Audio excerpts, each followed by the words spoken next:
Comment vous voyez l'impact de l'inflation sur les paniers moyens? Le patron de King Jouet disait sur BFM Business, aujourd'hui, un jeu à 55 euros, c'est compliqué. En dessous de 50, ça va, mais difficile de faire passer une hausse de prix sur les jeux. Chez Jouet Club, on n'a pas du tout cette même difficulté. Nous, on a déjà travaillé en amont dans la sélection des jouets pour limiter l'inflation dans nos magasins. Donc, elle se Vous achetez limite. très en amont aussi. Hein. Alors, on achète en amont, même avant les hausses de tarifs. Ouais, peut-être que vous avez acheté l'an dernier déjà. Voilà. Et puis surtout, on négocie et puis on sélectionne. C'est-à-dire que quand les propositions de tarifs sont trop importantes, c'est-à-dire que le jouet finalement est dépositionné par rapport à ce qu'un client est prêt à payer, on va pas le prendre. Vous faites comme la grande distribution, vous faites comme Leclerc. C'est les mêmes méthodes, exactement. Ouais.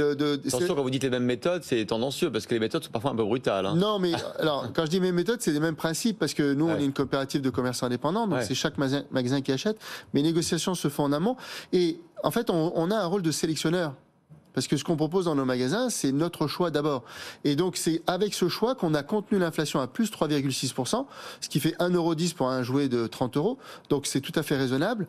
Et les consommateurs, eux, ils raisonnent en budget d'achat. Donc, aujourd'hui, c'est 120 € de dépenses pour un foyer, pour un enfant, en jouet, pour Noël.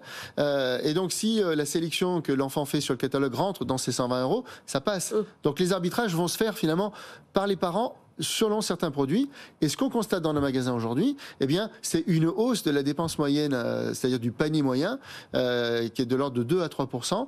Donc ça veut dire qu'il y a des arbitrages en faveur du jouet qui se font aujourd'hui. Donc si je comprends bien, vous êtes en train déjà de négocier les prix pour l'hiver 2023-2024. Est-ce que là, vous voyez l'effet renchérissement du coût des matières premières, renchérissement des coûts de transport? Alors, on négocie effectivement déjà le Noël 2023. Il y a des hausses de tarifs, il y a des baisses de tarifs, il y a des stabilités de tarifs. Il faut voir que le marché de jouets, c'est un marché mondial. 60% des jouets vendus en France viennent d'Asie.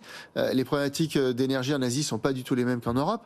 Donc, on est en train de travailler sur un équilibre global pour faire en sorte que, effectivement, nos clients aient un bon rapport qualité-prix des jouets qu'ils vont trouver dans nos magasins. Ça veut dire que pour la place du Made in France dans les boutiques l'année prochaine, ça va être compliqué.